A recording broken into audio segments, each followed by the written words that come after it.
Slab एक ऐसी चीज है जिसमें ठेकेदार कुछ ना कुछ गलती कर देता है और आपके घर में क्रैक्स भी आ सकते हैं और लीकेज भी होती है। पानी अंदर रिसने लग पड़ता है, नीचे फॉल सीलिंग की होती है वो खराब हो जाती है, पानी टपकता रहता है।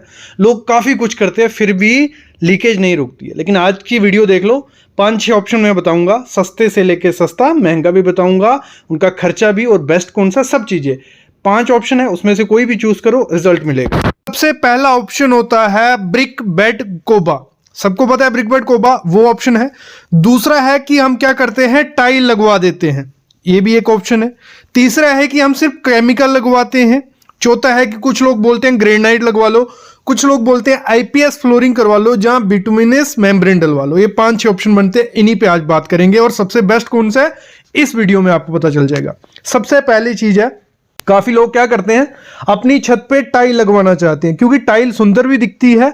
लेकिन मेरे ख्याल में टाइल आपको छत पे नहीं लगवानी चाहिए। जब आप टाइल छत पे लगवाते हो लीकेज के चांसेस बन जाते हैं क्योंकि आपका जो मिस्त्री है, लेबर है, उसको प्रॉपर से वाटरप्रूफिंग करना नहीं आती है। उसको टाइल लगाना आती है लेकिन वाटरप्रूफिंग वाली टाइल अलग से लगती है। कैसे लगती है मैं बताता हूं।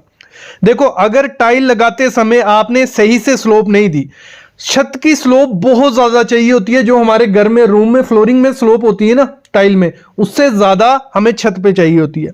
जो जॉइंट होते हैं टाइल में हमें जॉइंट देने पड़ते हैं, कुछ लोग ग्रूव उसमें नहीं देते हैं, स्पेसर नहीं देते हैं। तो आपको स्पेसर देना है, गैप देना है 2-3 mm का, और बीच में इपॉक्सी की कोटिंग भरनी है, नॉर्मल ग्राउटिंग नहीं करनी है। और साथ ही साथ छत पे कभी भी सेरेमिक टाइल मत लगाना। सेरेमिक टाइल लगाओगे वो पानी चूसेगी, आपके छत के में लीकेज नहीं भी होगी तब भी आपके छत में लीकेज होगी। तो विट्रीफाइड लगाओ, फुल बॉडी लगाओ, ये चीज बहुत इंपॉर्टेंट है। और साथ ही साथ जो जॉइंट होता है दीवार, पैरापिट वॉल का और आपकी स्लैब का, वहां पे सबसे ज्यादा अच्छे से वाटरप्रूफिंग करनी पड़ेगी, स्कर्टिंग लगानी पड़ेगी। और टाइल लगाने से पहले एक वाटरप्रूफिंग केमिकल जरूर मरवा लो, कोई भी नॉर्मल मरवा लो, क्योंकि 10 से 12 रुपए पर स्क्वायर फीट खर्चा आएगा। 1-2 लेयर मरवा लो, उसके ऊपर आप टाइल लगवाओ। जो स्लोप बनाओगे अच्छे से बनाना, नहीं तो दिक्कत आ जाएगी। तो टाइलिंग जब भी आपको वाटरप्रूफिंग के लिए छत पे करनी है, पॉसिबल हो तो उसको नहीं करो क्योंकि वो वाटरप्रूफिंग नहीं है अच्छे से। अगर करनी है तो ध्यान देके करना, नहीं तो दिक्कत आएगी। और जब हम टाइलिंग वाटरप्रूफिंग छत पे करवाते हैं तो हमें मटेरियल प्लस लेबर का जो खर्चा पड़ जाता है वो 80 रुपए से 90 रुपए या 100 रुपया पर स्क्वायर फीट पकड़ लो, 90 से 100 रुपया पर स्क्वायर फीट हमें छत पे टाइलिंग करवाने का, वाटरप्रूफिंग कराने का खर्चा आता है। फिर आता है एक बहुत अच्छा ऑप्शन है मेरे ख्याल में, जो बहुत सालों से, सदियों से यूज किया जा रहा है, वो है ब्रिक बेड कोबा। ब्रिक बेड कोबा एक मतलब ऐसा प्रोसेस है जिसमें वाटरप्रूफिंग आप जब करते हो, मतलब एक लेयर पहले रेत की बिछाई जाती है, मिक्स रेत और वो सैंड होती है। प्रोसेस मैंने अलग वीडियो बनाई हुई है, देख लेना। फिर उसमें ब्रिक डाली जाती है और फिर उस पर से एक लेयर डाली जाती है। तो इसको ब्रिक बेड कोबा का खर्चा जो पड़ता है हमें, वो पड़ता है 75 रुपए से 85 रुपए पर स्क्वायर फीट हमारा खर्चा आ जाता है। कितना? 75 से 85 रुपए पर स्क्वायर फीट। लेकिन इसका जो रिजल्ट है वो बहुत ज्यादा है। मतलब जो एज कंपेयर में टाइल से करूं, टाइल से अच्छा रिजल्ट हमें ब्रिक बेड कोबा में मिलता है। कि इसमें होता क्या है, एक तो स्लोप बहुत ज्यादा अच्छी बन जाती है। इसमें स्लोप बहुत इंपॉर्टेंट होती है। स्लैब पे अगर वाटरप्रूफिंग कोई भी कर रहे हो, स्लोप नहीं होगी तो आपकी लीकेज रहेगी। इसमें होता क्या है, आधा पानी हमारा ड्रेनेज से निकल जाता है। दूसरा पानी क्या होता है, अगर कभी कभार रुक भी जाता है तो वो वेपोरेट हो जाता है। तीसरा, अगर थोड़ा बहुत पानी अगर अंदर चला जाता है तो ब्रिक जो आती है, ब्रिक उसको सोख लेती हैं और जब धूप चढ़ती है तो वो इवेपोरेट हो जाता है। तो इतना ज्यादा लीकेज के चांसेस नहीं होती। बस इसका एक ड्रॉबैक है, एक तो इसमें टाइम बहुत ज्यादा लगता है, दूसरा इसमें घर की छत पे लोड ज्यादा बढ़ जाता है। तो वो थोड़ा दिक्कत रहती है ब्रिक बेड कोबा की। तो आप ब्रिक बेड कोबा के साथ भी जा सकते हो। नेक्स्ट होता है आईपीएस फ्लोरिंग। आईपीएस फ्लोरिंग क्या होगी, सिंपल आईपीएस आता है, उसका मिक्सचर बनाया जाता है केमिकल और उसका, तो उसको पूरे छत पे डाला जाता है। ये टेम्पररी है, मतलब मैं बोलूंगा इसमें वाटर लीकेज नहीं होगा, ये वाटरप्रूफिंग भी है, लेकिन इसको क्या होता है, टेम्परेरी हम बोल सकते हैं। इसका हमें खर्चा पड़ता है 40 से 50 रुपए पर स्क्वायर फीट। और ये एक दिन में आराम से हो जाएगी। और जरूरी नहीं है आप इसमें कौन सी लेबर, कोई मतलब जो प्रोफेशनल हो वही करेगा। नॉर्मल जो आपका मिस्त्री रखता है वो आईपीएस फ्लोरिंग करके चला जाएगा। और इसका रिजल्ट भी अच्छा है। अगर आपको थोड़े टाइम के लिए ये वाटरप्रूफिंग करवानी है अपने छत पे तो आप इसके साथ जा सकते हो। ये तीन हो गए। फिर हमारे पास ऑप्शन बचता है जो केमिकल वाटरप्रूफिंग रहती है। देखो केमिकल वाटरप्रूफिंग क्या होगी, आजकल बहुत ज्यादा आ गया। जो बिटुमिन एलिफेंट शील्ड रबर का एक बिटुमिन टार आता है, इसको क्या करते हैं पूरे छत पे, मतलब ये बना बनाया आता है, इसको क्या करना है, आपने छत साफ की और इसकी एक लेयर लगाई, दूसरे में इसमें एक पॉलीथीन से ये रहता है, फाइबर आता है, इसको लगाया और उसके ऊपर दूसरी लेयर लगा दी। तो ये आप कर सकते हो कि अगर आप चाहते हो, ये भी लॉन्ग लाइफ नहीं है, मतलब थोड़े टाइम के लिए या टेम्परेरी आप करना चाहते हो अपनी छत पे वाटरप्रूफिंग, तो ये ऑप्शन अच्छा है। ऐसे ही काफी केमिकल्स आते हैं जो क्या करते हैं, टेम्परेरी आपको वाटरप्रूफिंग करके दे देंगे। आप बोलोगे कि परमानेंट अगर वाटरप्रूफिंग है, वो ये परमानेंट वाटरप्रूफिंग नहीं है। परमानेंट वाटरप्रूफिंग दो ऑप्शन है, एक है हमारा ब्रिकबेट कोबा, दूसरा है बिटुमिनस मेम्ब्रेन।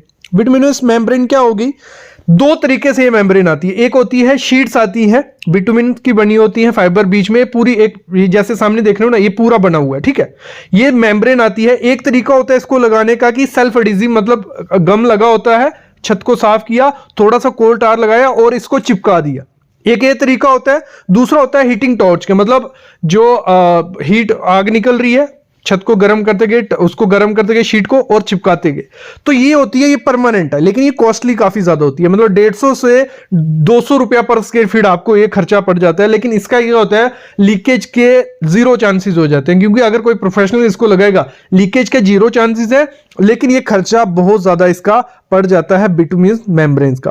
तो इससे अच्छा है ब्रिकबेट कोबा, सस्ते में पड़ती है। अगर आपके एरिया में कोई अच्छे से ब्रिकबेट कोबा करता है, वो गारंटी भी देके जाता है कि कभी भी लीकेज होगी हम उसको सही करके देंगे या कुछ भी। तो आप बिटुमिनस मेम्ब्रेन या ब्रिकबेट कोबा के साथ जा सकते हो। टाइल के साथ मेरे ख्याल में नहीं जाना चाहिए। केमिकल के साथ अगर टेम्परेरी चाहिए तो आप करवा सकते हो। दूसरा आईपीएस फ्लोरिंग भी आप करवा सकते हो, वो भी सस्ती पड़ती है। ग्रेनाइट, मार्बल, ये सब चीजें छत पे मत लगाओ, लोड भी बढ़ता है और इसमें क्रैक्स आएंगे ही आएंगे, लीकेज होने के चांसेस रहते ही रहते हैं। आई होगी बात की बेस्ट वाटरप्रूफिंग अगर छत पे करानी है, ये 4-5 ऑप्शन है, रेट भी आपको मैंने बता दिए। अभी बात आती है कि अगर वाटरप्रूफिंग नहीं करवानी, जरूरी होती है कि वाटरप्रूफिंग कराना? मेरे ख्याल में जरूरी नहीं है वाटरप्रूफिंग कराना, अगर आप अपना छत जो है, स्लैब जो है, अच्छे से कास्ट करोगे। अब ये क्या बात होगी कि अच्छे से कास्ट करनी है? देखो, स्लैब हमेशा 5 से 6 इंच की स्लैब देना। मैं बताता हूं कैसे अच्छे से स्लैब कास्ट होती है, अगर वो कर दोगे, मैं गारंटी देता हूं वाटरप्रूफिंग की जरूरत नहीं पड़ती है। आज तक हमने जितने भी स्लैब कास्ट करवाए हैं, कभी वाटरप्रूफिंग की जरूरत नहीं पड़ी है। तो 5 से 6 इंच की स्लैब को कास्ट कराना। दूसरा, वाइब्रेटर मस्ट यूज करना। जब स्लैब की कास्ट कर रहे होगे, वाइब्रेटर मारना ही मारना है। मतलब ये भी नहीं कि एक जगह डाल दिया, वाइब्रेटर को मारने का तरीका होता है, 1-2 सेकंड एक जगह डाला, फिर निकाल के दूसरी जगह डाला, तो इस तरीके से मारना है। तीसरा, एक ही दिन में स्लैब पूरी कास्ट करनी है, कहीं भी जॉइंट नहीं देना है, कोल्ड जॉइंट नहीं देना है।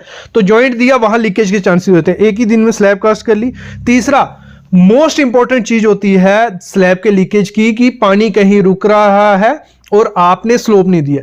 स्लोप प्रॉपर होनी चाहिए, भले स्लोप आपके छत पे दिखे, स्लोप सही से होगी, पानी नहीं रुके, आपकी स्लैब कभी भी लीकेज नहीं होगी, ये गारंटी होती है। और साथ ही साथ उसमें श्रिंकेज क्रैक मत कभी आने दो। वो क्या होता है श्रिंकेज क्रैक? जैसे ही कंक्रीट चल रहा होता है, उसके 30 मिनट बाद हमारा इनिशियल सेटिंग टाइम होता है कि हमारा सीमेंट सेट होने लग पड़ता है कंक्रीट, तो उस टाइम ना उसमें क्रैक आने लग पड़ते हैं हाइड्रेशन प्रोसेस से। तो वो क्रैक नहीं आने देने। वो क्रैक कैसे नहीं आने दोगे? जैसे ही स्लैब कास्ट हो रही है, 30 मिनट हो गए, उसके बाद उसको थोड़ा थोड़ा पानी, थोड़ा थोड़ा, ये नहीं कि क्यूरिंग करने लगो, थोड़ा थोड़ा पानी का शॉवर देते रहो। पॉसिबल हो गीली बोरी करो, वेट हेजन करो, गीली बोरी बिछा दो अपनी छत पे, तो उससे क्या होगा, आपकी क्रैक नहीं आएंगे। और अगर इसको भी आप अच्छे से कर दोगे, फिर दूसरे दिन आप क्या कर सकते हो, एक स्लरी सी बनाओ सीमेंट और वाटरप्रूफिंग केमिकल की, ठीक है। वो स्लरी ये होता है कि आपकी जो ऊपर की लेयर होगी, मतलब जब आप स्लरी वो मारोगे ना, आप नीरू भी बोला जाता है, वो तो निकल जाएगा क्योंकि उसमें बॉन्ड नहीं बनती है स्लैब और उसमें, लेकिन जो पोर्स होते हैं उसमें वो स्लरी घुस जाती है, उससे भी क्रैक नहीं आते हैं और लीकेज की समस्या कम हो जाती है। तो ये तरीके होते हैं। पहले आपकी तो लीकेज आनी नहीं चाहिए, अगर आ गई ब्रिकबेट कोबा करवाओ या बिटुमिनस मेम्ब्रेन मंगवाओ, नहीं तो बाकी टेम्परेरी ऑप्शन है, टाइल है, आईपीएस फ्लोरिंग है, केमिकल कोई मरवा लो, तो ये टेम्परेरी ऑप्शन हो गया। मेरे ख्याल में सब आंसर मिल गए आपको, अगर नहीं मिले कमेंट करो, मैं रिप्लाई कर दूंगा। बाकी इसके रिलेटेड कोई भी क्वेश्चन होता है, क्वेरी होता है, हमें कंसल्ट करो। सिर्फ 200 रुपये फीस रखी है, उसमें पूरी डिटेल मिल जाती है जो भी आपको चाहिए। Thank you guys.